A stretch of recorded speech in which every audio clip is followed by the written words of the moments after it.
Bonjour à tous, aujourd'hui je fais une vidéo en français, une vidéo cinéma pour réagir surtout à pas mal de trucs que j'ai entendus chez les youtubeurs cinéma français que je suis sur internet, sur YouTube, notamment donc Merege, David The Film Talker et David de DirectFlix et Dirty Tommy.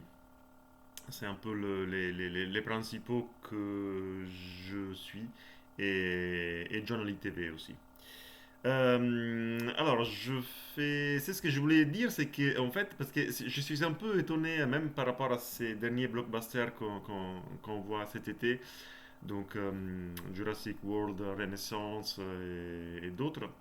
Parfois, je suis un peu étonné d'entendre encore des youtubeurs, enfin des youtubeurs, mais qui sont des cinéphiles, hein, enfin qui ont vu des milliards de films, s'y intéressent beaucoup, qui connaissent beaucoup de choses, parler encore de certains films comme celui-ci, comme le dernier Jurassic World, comme de films dont le réalisateur serait un peu le seul responsable, le seul maître à bord, un peu comme s'il avait écrit le scénario, le dialogue, le montage, qu'il avait tout fait, quoi.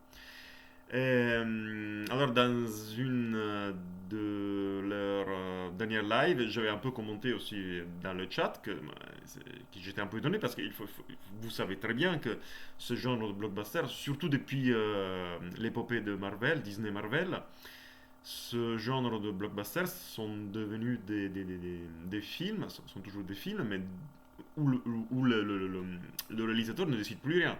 Le réalisateur, c'est juste un exécutant qui filme les scènes selon le plan prévu dans le storyboard, mais qui a été décidé en amont par le studio, par les exécutifs du studio, les dirigeants, qui ont dirigé en fait, qui ont dirigé toute la création du scénario, du storyboard. Et donc ils embauchent des réalisateurs qui sont soit des yes man, c'est-à-dire de tâcherons, entre guillemets, c'est-à-dire des gens techniquement compétents, mais qui sont là juste pour exécuter, pour filmer ce qui a été décidé, sans dire un mot. Ou alors, ils embauchent de grands noms de la réalisation, mais qui là aussi, ils les embauchent juste pour avoir leur nom, comme un gage de qualité, comme une marque, comme un argument marketing en plus, mais aussi avec un but très clairement affiché. Après, il faudrait voir dans les contrats si c'est aussi écrit noir sur blanc.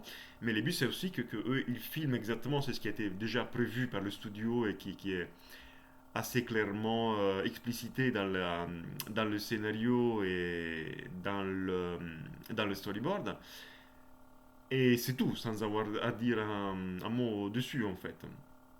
Euh, et donc, voilà, les buts, c'est de sortir à chaque fois le même blockbuster très standardisé, très encadré, comme je dis souvent, comme si c'était un gros Big Mac, en fait, très standardisé pour toute la planète, rien de plus, très aseptisé, très fade.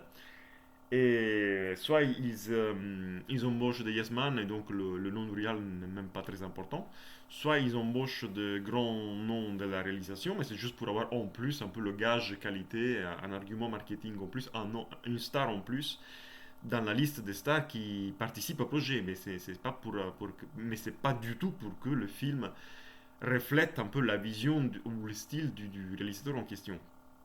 Donc ça, c'est une chose qui s'est développée, qui est devenue un peu le standard de la façon de faire des blockbusters hollywoodiens depuis l'épopée Marvel. Maintenant, ça, elle s'est vraiment imposée. Mais ça l'était aussi avant. En fait, pour comprendre tout ça, en fait, il suffit d'avoir vu le film l'extraordinaire Barton Fink des frères Cohen, où Barton Fink, donc, il va vendre son scénario à un producteur d'Hollywood. Et le producteur d'Hollywood, il lui explique clairement, à un moment donné, il s'engueule pour je me souviens plus quoi, peut-être parce que Barton Fink, justement, il voudrait imposer quelque chose. Et le producteur, il lui explique, et par sa bouche, il explique au spectateur quelle est la façon de faire, la manière de voir les choses de la production d'Hollywood et du producteur d'Hollywood. Il lui explique, mais nous, on t'embauche pas pour avoir ton film avec ton style, ta vision des choses. Nous, on t'embauche pour avoir ton nom, pour avoir exactement les mêmes gros Big Mac bien standardisés, bien fades, bien standardisés, pour faire toujours le même film qu'on a l'habitude de faire, bien qu'il soit bien dans les clous, mais juste avec, à la limite, une toute petite touche en plus qui reflète ton style, mais juste pour avoir un gage, un nom de star, un gage un peu autorial en plus, de mettre en plus pour l'estampiller en plus sur notre produit, pour avoir un petit peu plus, quoi, un petit coup, une petite touche en plus qui fasse qualité, quoi, mais c'est pas du tout pour te laisser faire ton film. C'est ça la vision des choses du producteur d'Hollywood en général. Et ça, Barton Fink, qui est un film extraordinaire, me l'a expliqué il y a 30 40 ans, je me souviens plus de quand date le film.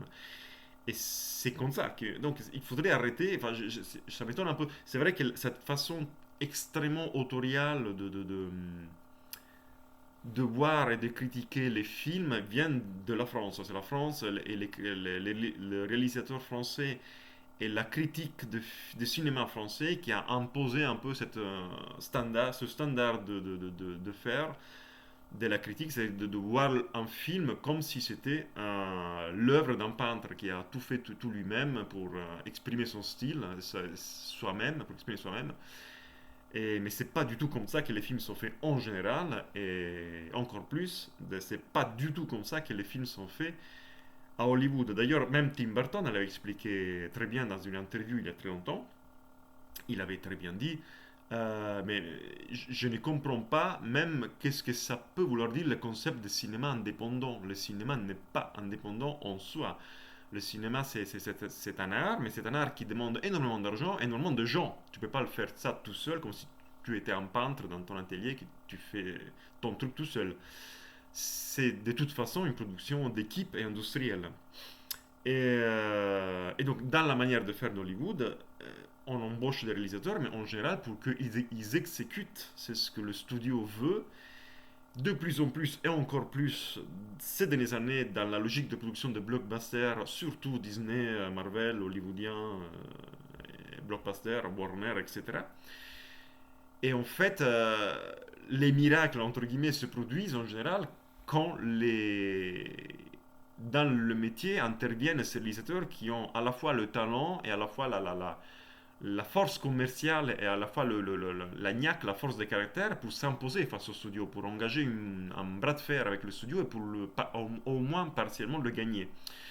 Le réalisateur d'origine italienne, Emiliano Florian Siri, l'a expliqué très bien dans une très belle et très longue interview chez Capture Mag, que dans la production hollywoodienne, la méthode en général, parce que lui, il a réalisé un film aux États-Unis avec Bruce Willis qui s'appelle Hostages, Otages, que la méthode là-bas, c'est give to get. C'est-à-dire qu'à à la fin de la foire, tout le Final Cut, en fait, c'est le résultat d'un bras de fer avec la production, avec le producteur du film, coup par coup, élément par élément, pour faire des compromis. C'est-à-dire, je te concède ça, tu me concèdes ça, je te concède ça, je te coupe cette scène-là, mais tu me fais garder cette scène-là.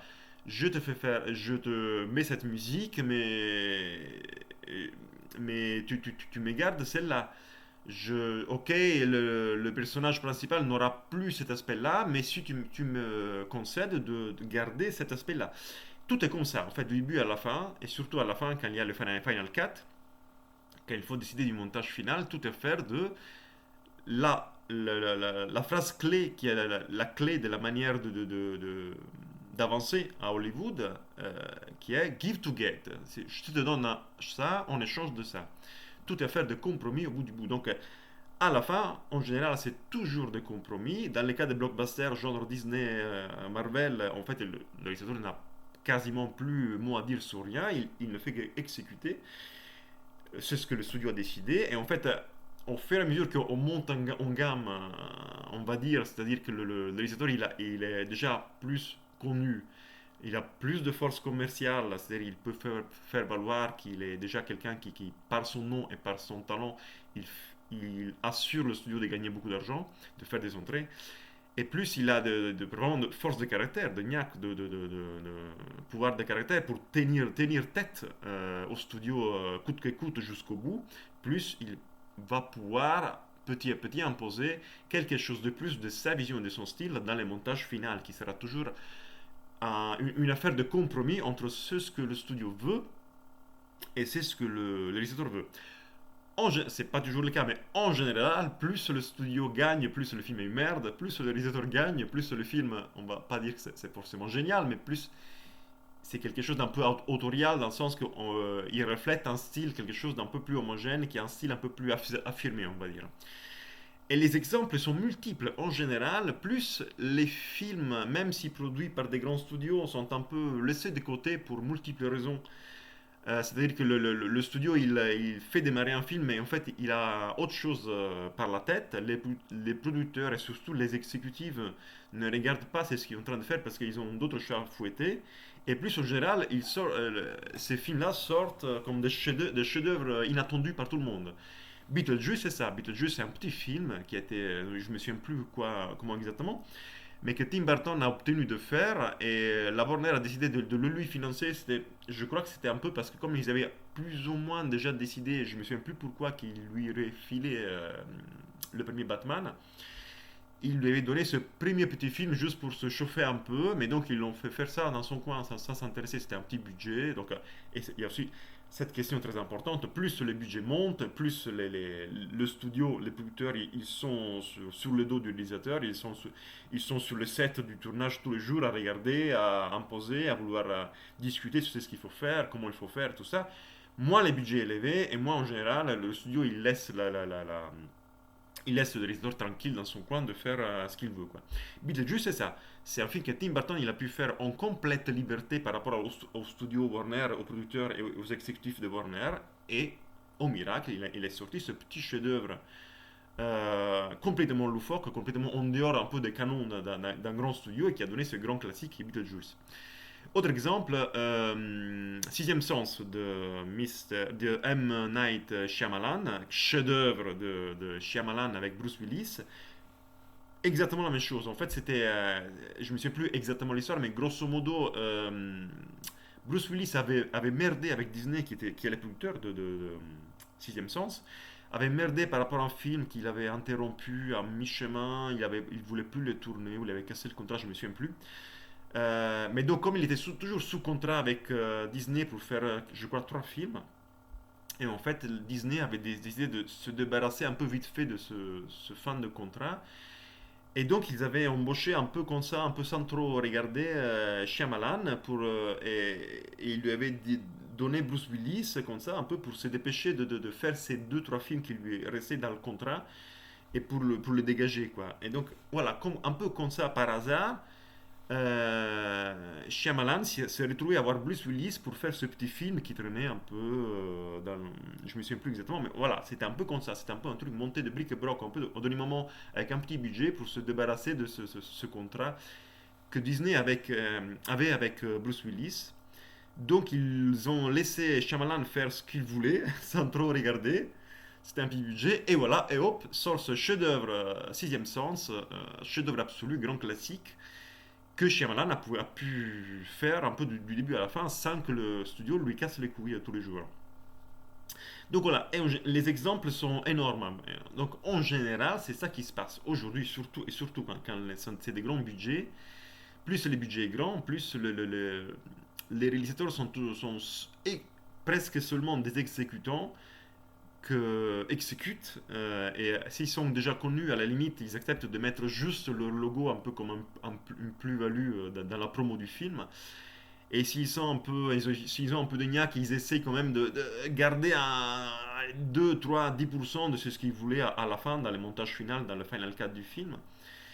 Et plus, par contre, c'est des petits budgets, ou alors c'est des petits films que, pour une raison ou pour une autre, ont échappé un peu au contrôle du studio qui avait d'autres chars fouettés en ce moment, et plus il y a des chances que sortent de films soit qui sont seulement les films tels que le réalisateur le voulait, et donc des films presque autoriales, on va dire, où le réalisateur il a eu un peu le contrôle un peu du bout en bout, Et soit s'il y a, après, s'il y a aussi des miracles qui se produisent, des alignements de planètes qui sortent vraiment des grands classiques, des grands chefs-d'œuvre comme Sixième Sens ou Beetlejuice.